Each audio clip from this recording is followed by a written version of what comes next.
Welcome back to another episode with ByrdAdatto. Today we're going to get back into something that we have been talking about now, it seems like for weeks. We've probably done 7, 8, 9 videos on this alone. We're talking about the PPP loans. And the reason why we're bringing it up again is as a reminder, when it first came out, this law was passed, and normally what happens, a law is passed and someone like the SBA who's going to be enforcing it would spend 90 to 120 days releasing interim final rules and eventually getting back comments from lenders and the public and eventually having the law and how they're going to enforce it. But as y'all remember, this was a very fast moving process. So within, it seems like days of the law being released, they released the proposed final rules, or they released the internal final rules.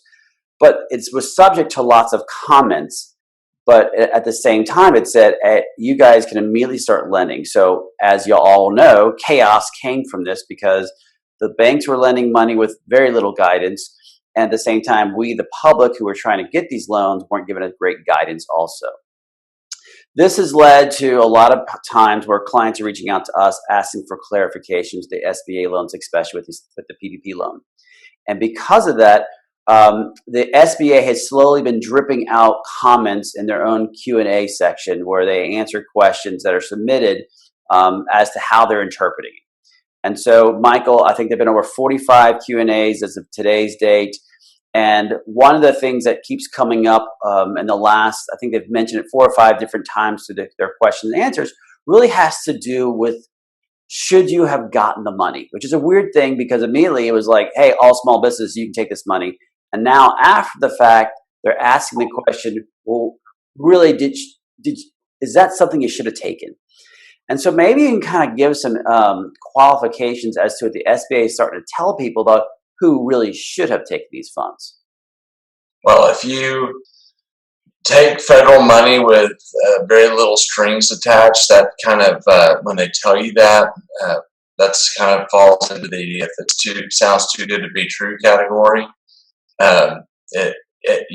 You and I deal with federal funds all the time in healthcare, and there's always strings. They just add them later if they don't like the way it's going, and so it is going to sound. It doesn't make sense to a lot of people, and the only reason it makes sense to us is because we've seen this, in the playbook before in healthcare, and the idea is when we originally applied for these PPP loans, the normal SBA requirement that you didn't have access to other credit was taken away, and there basically was some boxes that you checked that there was a good faith need to this, and kind of the way they're looking at that now is looking actually at your situation. If there was going to be an audit to say, did you have access to other sources of liquidity?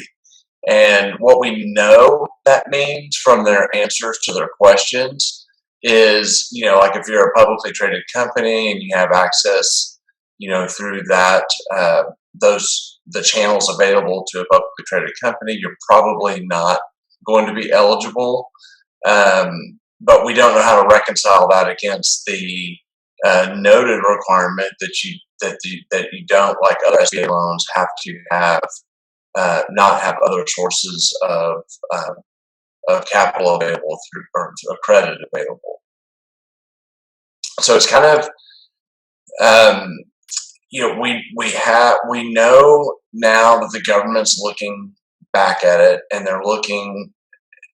they're scrutinizing this. We know that, like what I just said, that they're going to be looking at what other sources of liquidity you had. We also know that they're going to be looking at companies who borrowed, and are going to audit companies who borrowed $2 million.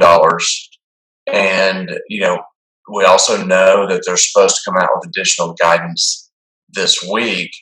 But this week is important because we have a deadline of May 14th to return the funds. We can talk a little more about that. Yeah, and I think that's a good point. Number one is if you have under $2 million from the SBA, you're not going to get automatically audited. So if you're a closely held entity, this is really where you should start thinking about, if you did take the PPP funds, what are some of the things internally as a from a corporate setting that they should be thinking about, and preparing themselves if they do happen to get audited?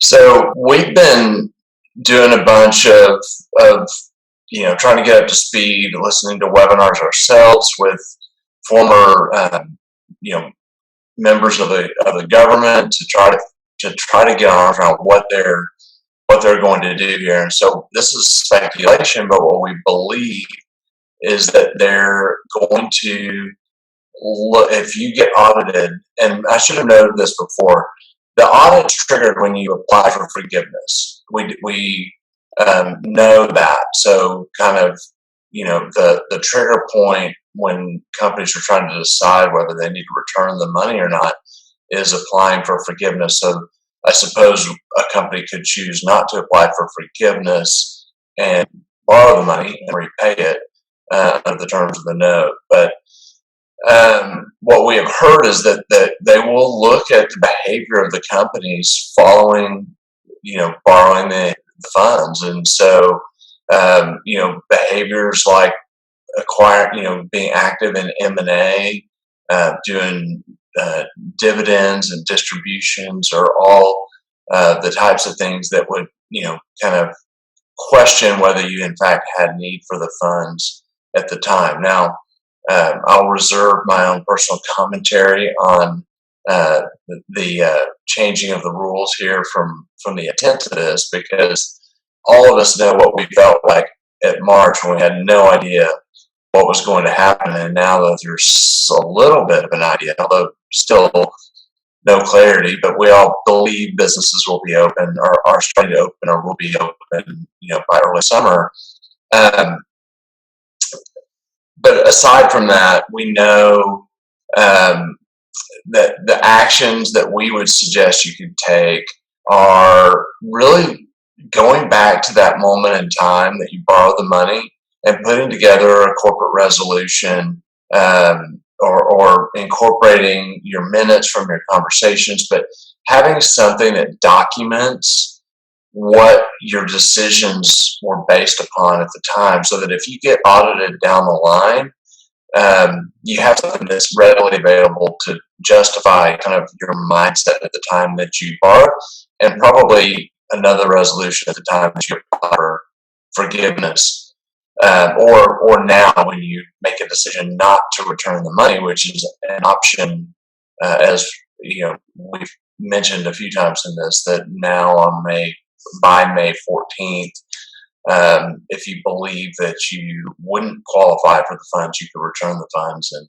and so I can get out of jail free card. And I think that's the important thing is, as Michael said, you may have taken the funds and now you don't know if you really need the funds, and it's putting you in a tough situation. Unfortunately, you only have to May 14th. They did extend that deadline, as Michael said. So if you are going to return the funds, this is the best time to do it. If you're planning to keep the funds, make sure you document why you took the funds and why you're keeping the funds. I really think that's all the time we have today, Michael, but I appreciate, as usual, seeing you via Zoom, and look forward to our next time. Okay, see you.